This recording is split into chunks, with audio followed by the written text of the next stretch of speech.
قاری محمد طیب قاسمی کے YouTube channel کو سبسکرائب کیجیے اور امن کے پیغام کو پھیلانے میں ہماری مدد کیجیے اور نیچے دیے گئے ہوئے بیل آئیکن کو کلک کریں تاکہ ہر آنے والی نئی ویڈیو آپ کو براہ راست مل سکے۔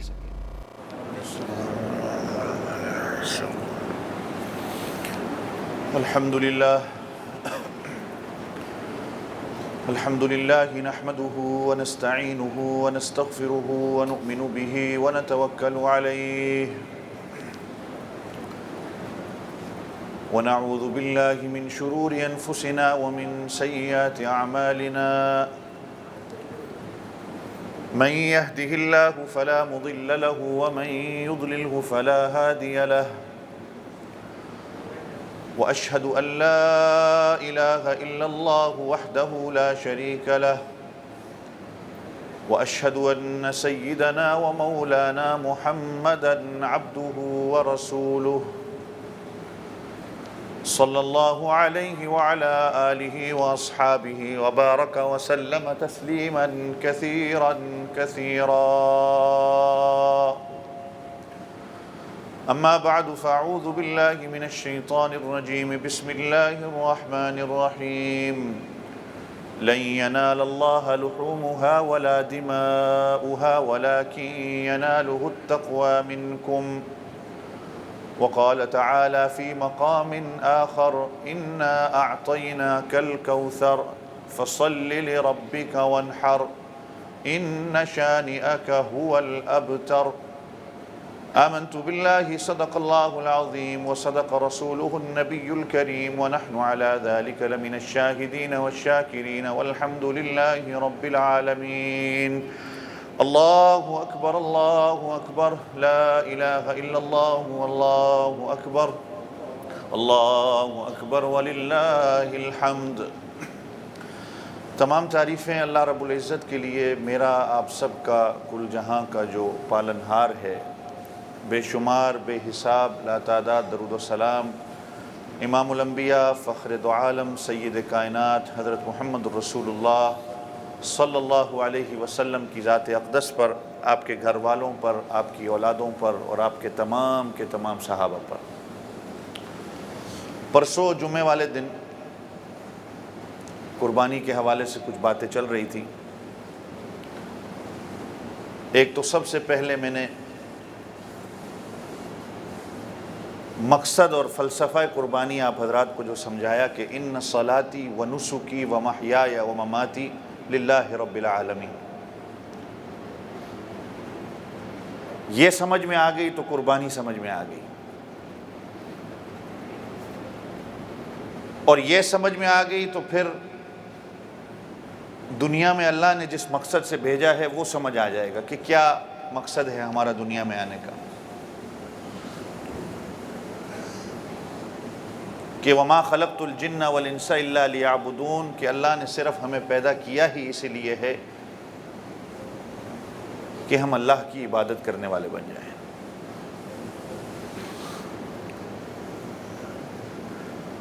اور میں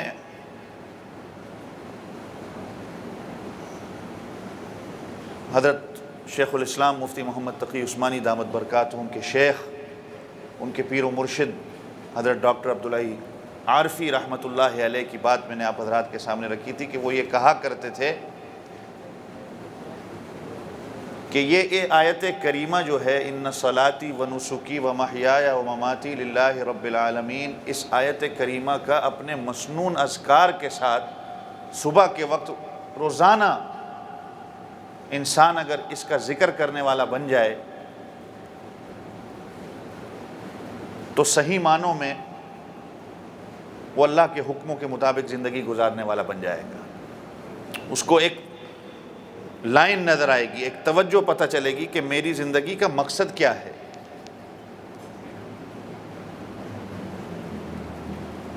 کیونکہ نماز، قربانی، روزہ، عبادت، حتیٰ کہ زندگی کا ہر کام وہ صرف اللہ کی رضا کے لیے ہو۔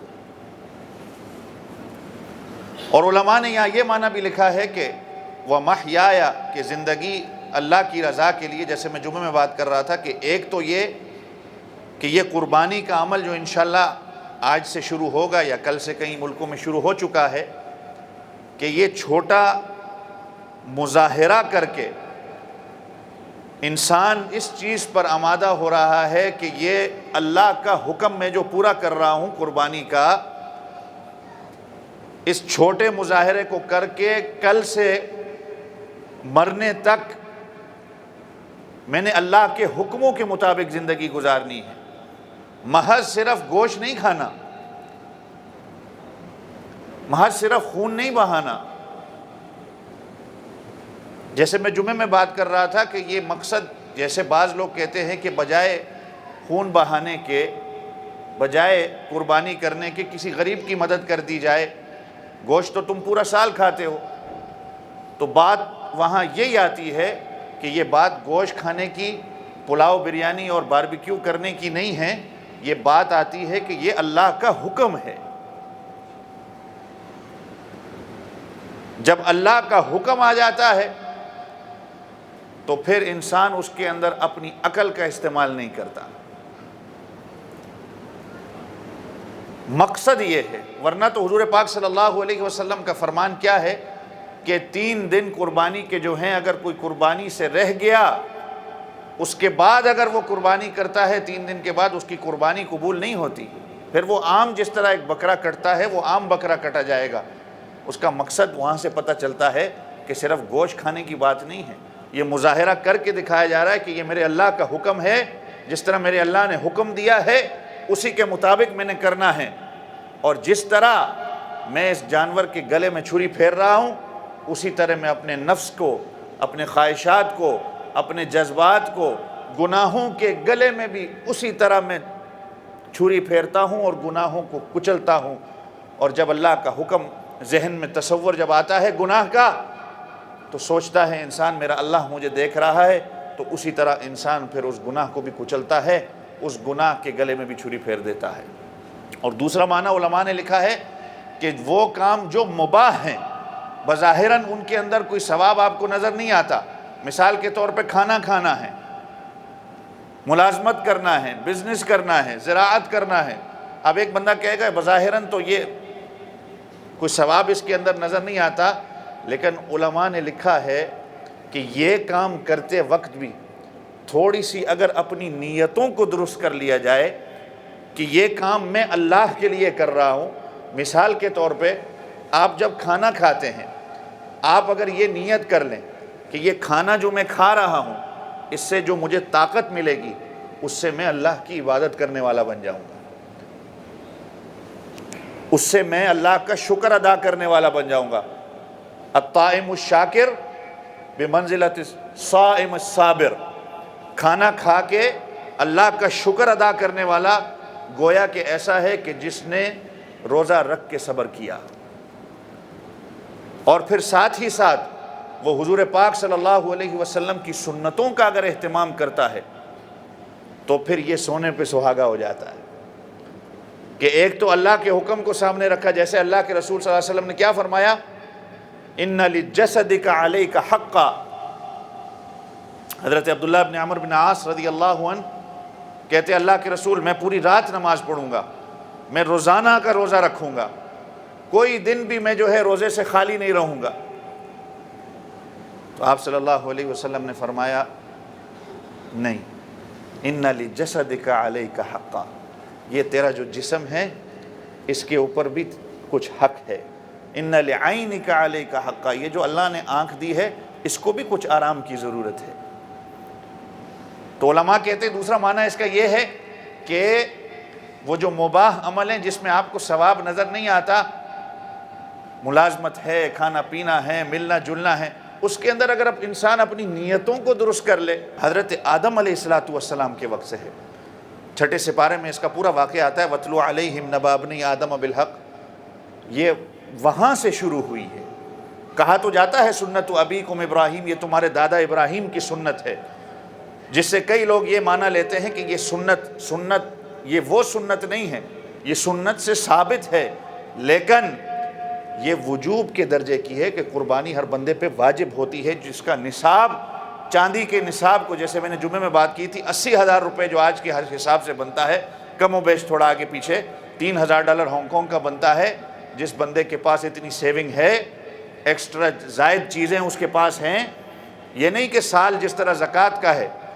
اور میں نے جیسے جمعے میں کہا تھا کہ بعض مفتیان کرام نے تو یہاں تک لکھا ہے کہ اس میں نصاب کو بھی نہ دیکھا جائے. یہ اللہ کے ساتھ آپ کا رشتہ ہے، یہ غیرت کا معاملہ ہے کہ حضور پاک صلی اللہ علیہ وسلم مدینہ میں 10 سال رہے. آپ صلی اللہ علیہ وسلم پہ قربانی واجب نہیں تھی، اتنا مال نہیں تھا، لیکن آپ صلی اللہ علیہ وسلم نے 10 سالوں میں ہر ایک سال میں 2 جانور قربان کیے، ایک اپنی طرف سے اور ایک اپنی امت کے لیے. تو علماء کہتے ہیں اس میں نصاب کو نہ دیکھا جائے. کیا میں اتنا گیا گزرا ہوں کہ میں اللہ کے نام پر جانور کو بھی نہ قربان کر سکوں؟ کیا میرا اللہ کے ساتھ، حضور صلی اللہ علیہ وسلم کے ساتھ یہ رشتہ ہے؟ تو یہ اس وقت سے ہے قربانی، بتایا گیا تاکہ تمہارے لیے مشکل نہ ہو.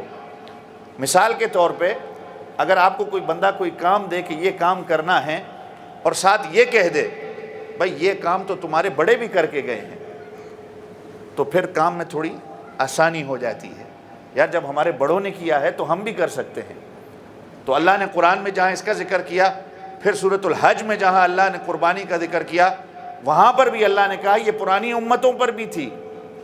جیسے رمضان کے بارے میں اللہ نے ذکر کیا کہ یہ تم سے پہلے لوگوں پر بھی فرض تھا.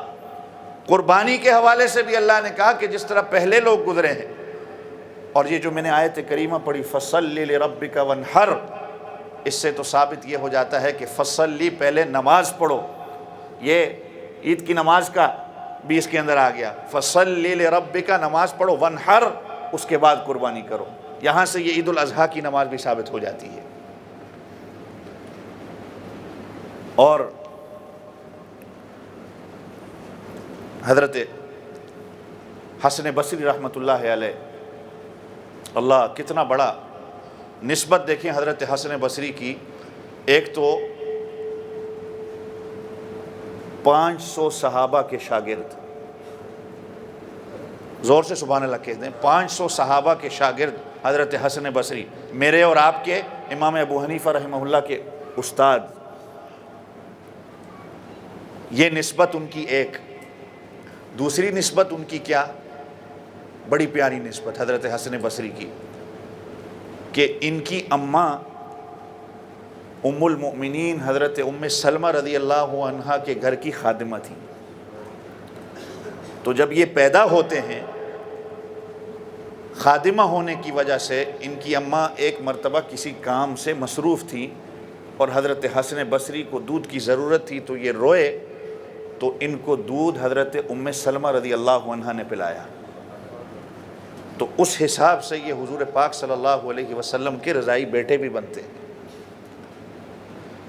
تو حضرت حسن بصری رحمۃ اللہ علیہ نے فصلی لربک وانحر میں تفسیر جو اس کی ہے، روایت حضرت حسن بصری کی ہے کہ یہاں سے ثابت ہوتا ہے کہ فصلی، اللہ نے امر کا صیغہ یہاں پر استعمال کیا، اور امر جو ہے وہ وجوب کے درجے میں آتا ہے. اس سے معنی یہ بنتا ہے کہ عید کی نماز واجب ہوتی ہے. اور وانحر کہ یہ بھی امر کا صیغہ ہے کہ قربانی کرو، تو اس کا مطلب یہ ہے کہ یہ قربانی بھی واجب ہوتی ہے جو بندہ صاحب نصاب ہوتا ہے. حدیث پاک کی میں بات کر رہا تھا کہ آپ صلی اللہ علیہ وسلم سے پوچھا گیا ما هذه الاضاحی، آپ صلی اللہ علیہ وسلم نے فرمایا سنت ابیکم ابراہیم، یہ تمہارے دادا جان حضرت ابراہیم کی سنت ہے. پھر آپ صلی اللہ علیہ وسلم سے صحابہ نے پوچھا فما لنا فیہا یا رسول اللہ، ہمارے لیے اس کے اندر کیا ثواب ہے؟ آپ صلی اللہ علیہ وسلم نے فرمایا لکل شعرۃ حسنہ، جس جانور کو تم ذبح کرو گے اس کے ایک ایک بال کے بدلے میں تمہارے لیے نیکی ہے. سبحان اللہ. جانور کے بال کو گن سکتے ہو؟ ارے میں اور آپ تو اپنے بال نہیں گن سکتے، تو جانور کے ہم کیا بال گنیں گے؟ اچھا پھر صحابہ کا ذوق دیکھیں. صحابہ نے پوچھا کہ اللہ کے رسول ہمارے پاس تو وہ جانور ہیں جن کے تو بال ہی نہیں ہیں، اونی جانور، صوف جس کو عربی میں کہا جاتا ہے، ہمارے گھر میں تو وہ جانور کھڑے ہیں۔ تو آپ صلی اللہ علیہ وسلم نے فرمایا اس اون کے ہر ایک بال کے بدلے میں بھی تمہارے لیے ایک نیکی ہے۔ اور یہاں تک نہیں، اب اس کے ناخن ہیں، اس کے سینگ ہیں، اس کے کھر ہیں، ان کو تو آپ پھینک دیتے ہو۔ تو آپ صلی اللہ علیہ وسلم، ام المومنین عائشہ رضی اللہ عنہا سے روایت ہے، امی جان فرماتی ہیں کہ یہ ناخن، یہ بال، یہ کھر، یہ اس کے سینگ، یہ قیامت والے دن تمہارے نامہ اعمال میں اس کی نیکیاں لکھ دی جائیں گی۔ اور پھر ام المومنین عائشہ رضی اللہ عنہا سے ایک اور روایت ملتی ہے کہ آپ صلی اللہ علیہ وسلم نے فرمایا کہ اس قربانی والے بندے نے جو قربانی کی ہے، جو جانور ذبح وہ کرتا ہے، اللہ کو سب سے زیادہ پسندیدہ عمل اس دن یہی ہے کہ اللہ کے نام پہ خون بہایا جائے، اللہ کے نام پہ خون کو بہایا جائے۔ تو اس سے ثابت ہوتا ہے کہ صرف چھری پھیرنے کی بات نہیں ہے، یا صرف گوشت کھانے کی بات نہیں ہے، یا وہ جو کہتے ہیں کہ کسی کو غریب کی مدد کر دی جائے، یا کسی غریب کی بچی کی شادی کروا دی جائے، تو یہ بات وہاں کیوں نہیں آتی جب مہنگے مہنگے فون لیے جاتے ہیں؟ ان مہنگے فونوں کے بجائے وہ بھی کوئی پرانا سا فون رکھ کے وہ باقی جو پیسے بچتے ہیں وہ بھی کسی غریب کی مدد کر دے۔ جب شادی ہوتی ہے، شادی کے اندر اتنا زیادہ جو خرچہ کیا جاتا ہے، جو غیر چیزیں ہوتی ہیں، غیر اسلامی جو رسمیں، فضولیات کے اندر جو پیسہ لگایا جاتا ہے، تب خیال کیوں نہیں آتا؟ لیکن جب اللہ کا حکم سامنے آتا ہے تو پھر بیماریاں بھی جانور کی نکل آتی ہیں اور غریب بھی پیدا ہو جاتے ہیں۔ تو اس میں بات پھر آتی ہے کہ یہ اللہ کا حکم آ جائے۔ جب اللہ کا حکم آ جائے پھر چو چراغ نہیں کرتے، جس طرح حضرت ابراہیم علیہ السلام نے کر کے دکھایا۔ پھر حضرت ام المومنین عائشہ رضی اللہ عنہا فرماتی ہیں، آپ صلی اللہ علیہ وسلم نے فرمایا، اس نے جانور کو جو چارہ کھلایا، جو جانور نے پیشاب کیا، پخانہ کیا، اور اس جانور کا جو خون بہا، نامہ اعمال میں قیامت والے دن اس کے ترازو کے اندر اس کا وزن کر کے اس کی نیکیوں کے اندر ڈال دیا جائے گا، اور اس کے لیے جنت کا فیصلہ ہوگا۔ اور کئی احادیث فضائل قربانی کے اوپر ہیں۔ میں جمعے والے دن بھی یہ بات کر رہا تھا کہ جگہ جگہ جو یہ ملتا ہے، اس کا خون بہانا، اس کے خون کا وزن، یہ تب ہی ہوگا جب صحیح معنوں میں ہم قربانی کریں گے۔ اگر ہم نے صحیح معنوں میں قربانی کی ہی نہ ہو، جیسے میں پچھلے یہ جمعے والے دن بات کر رہا تھا کہ ایک عالم دین کی بات میں نے سنی، وہ کہہ رہے تھے کہ ہمارے علاقے میں قربانی ہوئی اور بکری کو ذبح کیا گیا، اس بکری کے اندر سے ایک مرغی کے برابر خون نکلا۔ کیوں؟ کہ اس کے سامنے چھری کو تیز کیا گیا۔ اور حضور پاک صلی اللہ علیہ وسلم کا فرمان ہے، صحابی رسول نے جانور کے سامنے چھری کو تیز کیا تو آپ صلی اللہ علیہ وسلم نے فرمایا کہ تم اس جانور کو 2 موتیں دے رہے ہو۔ اور ہمارے ہاں تو میں جمعے میں جیسے بات کر رہا تھا، پتہ نہیں کیا کیا ہوتا ہے، تماشا بعض اوقات ایسا ہوتا ہے، ویڈیو بنانے کے چکر میں کسائی تو بعض اوقات بسم اللہ پڑھنا بھی بھول جاتا ہے۔ اول تو جیسے میں نے جمعے میں کہا کہ ہمارے ہاں تو کسائیوں کا عقیدہ بھی نہیں پتہ، اور کبھی اللہ کے واسطے یہ بھی پوچھ لو اس کسائی سے کہ بھائی تو پڑھتا کیا ہے، یہ بھی تو بتا کہ تکبیر تجھے آتی ہے پڑھنے، یہ نہ ہو کہ تکبیر کے بجائے وہ کچھ اور ہی پڑھ رہا ہو۔ کبھی پوچھو تو صحیح بھائی۔ اور پھر وہ جانور کو گالیاں دینا اور فضولیات والے کام کرنا۔ حضور پاک صلی اللہ علیہ وسلم نے اس چیز سے منع کیا ہے۔ جب آپ اس طرح کریں گے تو جانور کے اندر سے خون کیسے نکلے گا؟ وہ تو وہیں خشک ہو جائے گا۔ اور کسی جانور کے سامنے دوسرے جانور کو ذبح کرنا. پر لوگ کہتے ہیں بھئی جانور کو کیا پتا، اس کے اندر تو عقل و شعور نہیں ہے. عقل و شعور نہیں ہے. جانور کو پھر آگ کھلاؤ، دیکھیں وہ آگ کھاتا ہے کہ نہیں. کنویں کے اندر جا کے اس کو چھوڑو، دیکھو وہ کنویں کے اندر جاتا ہے. اتنی تو عقل اللہ نے دی ہے اس کو.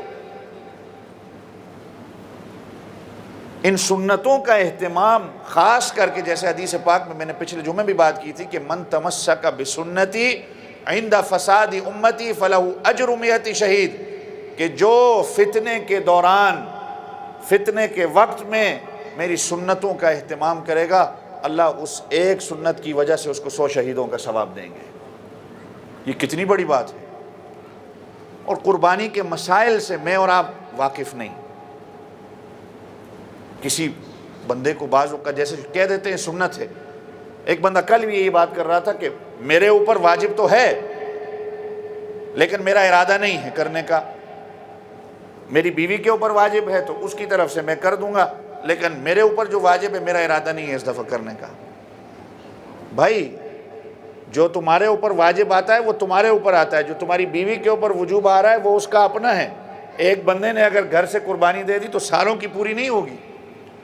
یہ جس طرح ہر نماز ہر بندہ اپنی پڑھتا ہے، زکوٰۃ اپنی نکالتا ہے، حج اپنا کرتا ہے، اسی طرح یہ کیا ہوا کہ بھائی میرے اوپر تو واجب ہے میں نہیں دے رہا، میری بیوی کے اوپر واجب ہے تو اس کی طرف سے میں دے دوں گا. کرنا تو یہ چاہیے تھا تو پہلے اپنی کر. میں نے کہا شاید یہ ہو سکتا ہے کہ بھابھی آپ کو گھر کے اندر آنے نہ دیں، اس کی اپنی قربانی چھوڑ کے اس کے لیے کام پورا کر رہا ہے. پہلے وہ اللہ کے بندے پہلے اپنی قربانی کر. وہ شاید میں نے کہا گھر میں تجھے گوشت نہ ملے، گھر میں گھسنے نہ دے تجھے، شاید وہ دوبارہ وہ اللہ کے حکم کو سامنے رکھے گا کہ بیوی کے حکم کو سامنے رکھے گا. تو خیر یہ قربانی کے جو مسائل ہیں ان کو سیکھیں، اپنے علماء سے پوچھیں، پتہ کریں. اور یہ چھوٹی چھوٹی چیزوں کا اہتمام جو ہے، تکبیرات، یہ آیت کریمہ اور حضور پاک صلی اللہ علیہ وسلم کی جو سنتیں ہیں قربانی کے حوالے سے، ان کو یہ پڑھیں، سمجھیں، تاکہ آپ کو سنت کا بھی ثواب ملے.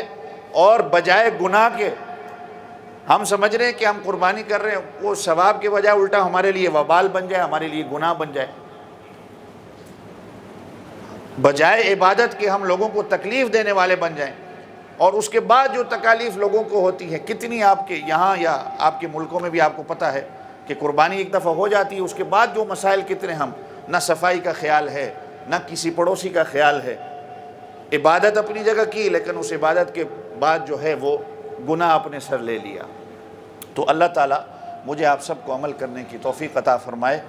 قربانی جیسے میں نے جمعے میں بھی کہا تھا کہ یہ بہت بڑا عمل ہے، اور صرف اس جانور کی نہیں، جب اللہ کے لیے مال دینے کی بات آئے، یہ سارے دین کے جتنے شعبے ہیں کوئی نہ کوئی بندہ ہر طریقے سے قربانی دے رہا ہے.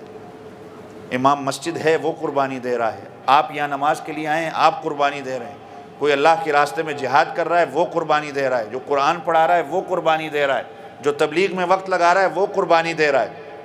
ہر قسم کی قربانی ہر بندہ دے رہا ہے، اور ہمیں چاہیے کہ ہر شعبے والے کا ہم شکر ادا کریں. یہ قربانی ہر کسی کے ذمہ تھی. آپ نے میرے سر سے وہ بوجھ ہٹا کے آپ نے اپنے ذمہ لے لیا. آپ بھی قربانی دے رہے ہیں، میں بھی قربانی دے رہا ہوں، ہر بندہ قربانی دے رہا ہے کسی نہ کسی طریقے سے. اور جیسے میں نے جمعے میں کہا تھا کہ جو قربانی دینا سیکھتا ہے اللہ پھر اس قربانی دینے کی وجہ سے اس کے رزق میں برکت دیتے ہیں، اس کے خاندان میں برکت دیتے ہیں. جیسے میں نے جمعے میں کہا کہ آپ سارے گاؤں کے لوگ ہیں کہ گائیں جو ہے وہ سال میں صرف 1 یا 2 بچے دیتی ہے، بکری کا ایک ہی ہوتا ہے، بہت کم کہیں 2 ہو گئے، اونٹنی 1، بہت کم کہیں جو ہے سننے میں آتا ہے 2 ہو گئے، اور کتیا ایک وقت میں 7، 8، 10، لیکن کتوں کا ریوڑ آپ نہیں دیکھیں گے، اس لیے کہ اس نے قربانی نہیں سیکھی. گدھوں کا آپ ریوڑ نہیں دیکھیں گے. اب لوگ کہتے ہیں کہ جی یہ دیکھو بکروں کو مار رہے ہیں، ظلم ہو رہا ہے، بکریوں کو مارا جا رہا ہے، اونٹنیوں کو، لیکن اس کے اگلے سال اللہ پھر اتنے پیدا کر دیتے ہیں. حالانکہ صرف سال میں 1-2 ہو رہے ہیں، لیکن کتنی زیادہ دنیا میں آج دیکھیں گے ان 3 دنوں میں کتنے جانور ذبح ہوں گے، لیکن اللہ تعالیٰ پھر دیکھو اگلے سال پیدا. یہ انہوں نے قربانی دینا سیکھا ہے تو اللہ نے ان کے خاندان کے ان پر برکت دے دی. کبھی بیٹھ کے ہم سمجھیں. اور جیسے میں بات کر رہا تھا فصلی لربک وانحر، پہلے امر کا صیغہ نماز کا آیا، وجوب کا. عید کی نماز واجب ہے، فرض جو ہے وہ فجر کی نماز ہے. اکثر و بیشتر اگر ہم عید کی نماز کے لیے تو آ جاتے ہیں، لیکن ہماری فجر رہ جاتی ہے. کسی بندے کی اگر فجر رہ گئی ہے تو بلا جھجک کھڑا ہو کے اپنی فجر کو ادا کر لے، اس کے بعد ہم عید کی نماز شروع کرتے ہیں. یہ رہ گئی تو گناہ نہیں ہے، فجر کی نماز رہ گئی تو بہت بڑا گناہ ہے. ساتھی کھڑے ہو گئے ہیں، جس کی رہتی ہے کھڑے ہو جائیں، نماز اپنی ادا کر لیں پہلے.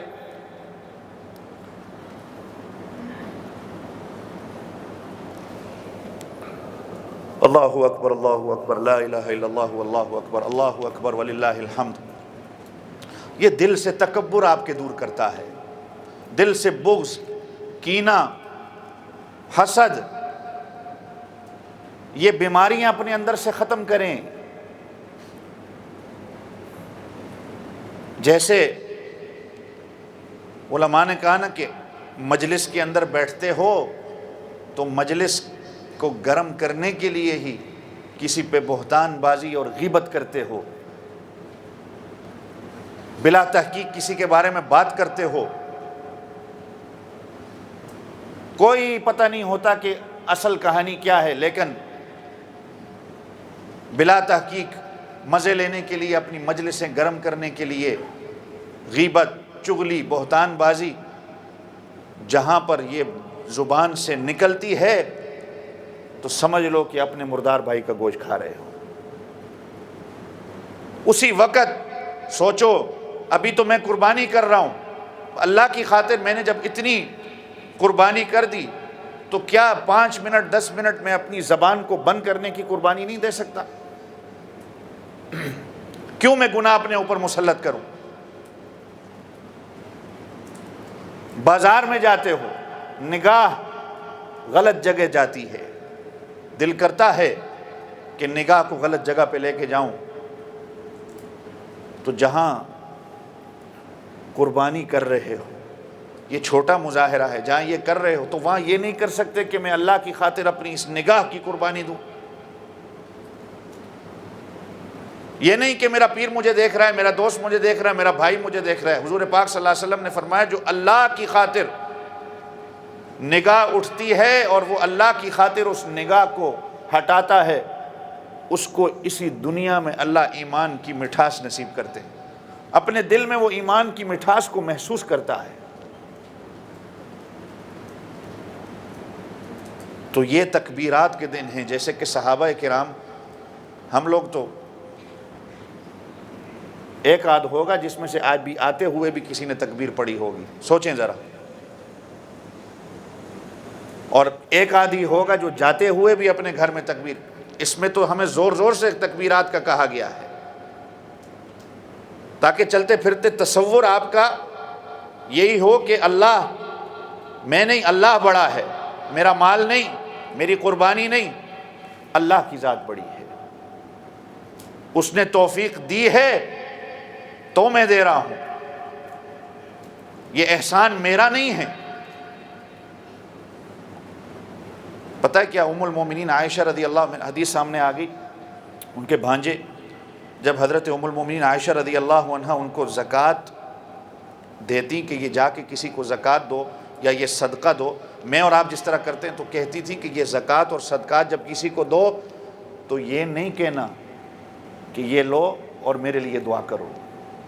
جب کسی کو ہم دیتے ہیں نا مسجد میں یا کسی غریب کو دیتے ہیں تو ہم کیا کہتے ہیں؟ دعا میں یاد رکھنا کہ یہ تم احسان جتلا رہے ہو دینے کا. کبھی آپ کے ذہن میں ایسی بات آئی کہ یہ دعا کا تو مسلمان ویسے ہی ہر وقت کسی کو کہہ دے کہ میرے لیے دعا کرو، یہ اس کا احسان ہے کہ تمہاری زکوٰۃ کو اور تمہارے صدقے کو وہ قبول کر رہا ہے. میں نے اور آپ نے تو دنیا سے چلے جانا ہے، اسلام نے تو باقی رہنا ہے، لیکن آپ ایسے دینے والے بنیں کہ آپ اس کو کہیں کہ یار یہ تو تیرا شکر ہے کہ تو نے میرے مال کو لیا، اور یہ اس اللہ کی ذات کا شکر ہے کہ جس نے میرے مال کو قبول کر لیا ہے. یہی دعا کیا کریں اللہ سے ہر وقت، اللہ قبول کر لے. پرانے وقتوں میں جیسے میں قربانی کی بات کر رہا تھا، اس قربانی جو ہوتی تھی حضرت آدم علیہ السلام کے وقت سے شروع ہوئی، وہ تو آسمان کے نیچے ایک میدان کے اندر آ کے اپنے اس جانور کو رکھ دیتے تھے، آسمان سے ایک بجلی آتی تھی، جس جانور کو قبول کر لیا جاتا تھا تو پتہ چل جاتا تھا اس کی قربانی قبول ہو گئی ہے۔ آپ نے پڑھی ہوگی تاریخ۔ یہ تو حضور پاک صلی اللہ علیہ وسلم کے طفیل ہمارے گناہ لوگوں کے سامنے نہیں آتے، ورنہ میں بھی آپ کے سامنے نہیں بیٹھ سکتا، آپ بھی میرے سامنے نہیں بیٹھ سکتے۔ ہمیں تو پتہ ہوتا کہ بھئی اس کی قربانی قبول ہی نہیں ہوئی، اس کی قبول ہوئی، اس کی نہیں ہوئی۔ سوچیں کیسی کیفیت ہوتی ہے۔ تو یہ تو اللہ کا شکر ہے جس نے توفیق دی ہے، اور اس بندے کا شکر ہے کہ اس نے وصول کیا ہے۔ تو کبھی بھی احسان یا یہ دل میں، حضور پاک صلی اللہ علیہ وسلم کی جہاں حدیث آتی ہے نا، آگے آپ صلی اللہ علیہ وسلم نے فرمایا فَطِيبُوا بِهَا نَفْسًا، خوش دلی کے ساتھ قربانی کرو، دل کی خوشی کے ساتھ۔ اور یہ فَطِيبُوا بِهَا میں یہ کہہ کے اپنی بات ختم کر دوں، آپ صلی اللہ علیہ وسلم نے، محدثین نے یہاں لکھا ہے یہ فَطِيبُوا کا لفظ جو ہے نا، حالانکہ عربی میں خوشی کو مسرت بھی کہا جاتا ہے، فرح بھی کہا جاتا ہے، اور دو تین لفظ ملتے ہیں۔ طیب کا لفظ کیوں استعمال کیا گیا؟ جو نوجوان بیٹھے ہیں، اللہ نے جہاں قرآن میں نکاح کا ذکر کیا ہے نا، وہاں اللہ کہتے ہیں فَانْكِحُوا مَا طَابَ لَكُمْ، یہ طیب اور طاب، من النساء مثنى وثلاث ورباع، 2 3 4 شادیوں کے حوالے سے، تو وہاں جو لفظ استعمال کیا گیا ہے طاب، خوشی کے ساتھ، تو علماء کہتے ہیں کہ جس طرح دلہے کو شادی کے اندر خوشی ہوتی ہے، اسی خوشی، اسی طریقے کی خوشی قربانی کے وقت بھی اس کو ہونی چاہیے۔ شادی کے وقت آپ خوش ہوتے ہیں کہ نہیں ہوتے؟ روتے تو نہیں ہے نا کہ میری شادی ہو رہی ہے، آپ ہی خوش ہوتے ہیں، کوئی اور تو خوش نہیں ہوتا۔ تو قربانی کے وقت بھی بزرگان دین نے لکھا ہے کہ یہ نہیں کہ ہائے میرا مال چلا گیا، یا ہائے یہ جانور ذبح ہو گیا، یا کیا، جس طرح شادی کے وقت تمہیں خوشی تھی، اسی طرح یہی لفظ حضور پاک صلی اللہ علیہ وسلم جو استعمال کریں فَطِيبُوا بِهَا نَفْسًا، خوش دلی کے ساتھ قربانی کرو، تمہیں خوشی بھی اسی طرح ہونی چاہیے۔ اللہ تعالیٰ ہم سب کی قربانیاں اپنے دربار میں منظور و مقبول فرمائے، عید کی خوشیاں اللہ تعالیٰ ہم سب کو نصیب فرمائے۔ پوری دنیا میں جہاں جہاں دنیا میں لوگ پریشان ہیں، دعا کریں اللہ تعالیٰ سب کی پریشانیوں کو دور فرمائے۔ اس وبا کا جو بھی سلسلہ ہے، دعا کریں اللہ تعالیٰ اپنی رحمت سے اس میں ہمارے لیے آسانیاں پیدا فرمائے۔ سارے ساتھی صفیں درست کر لیں۔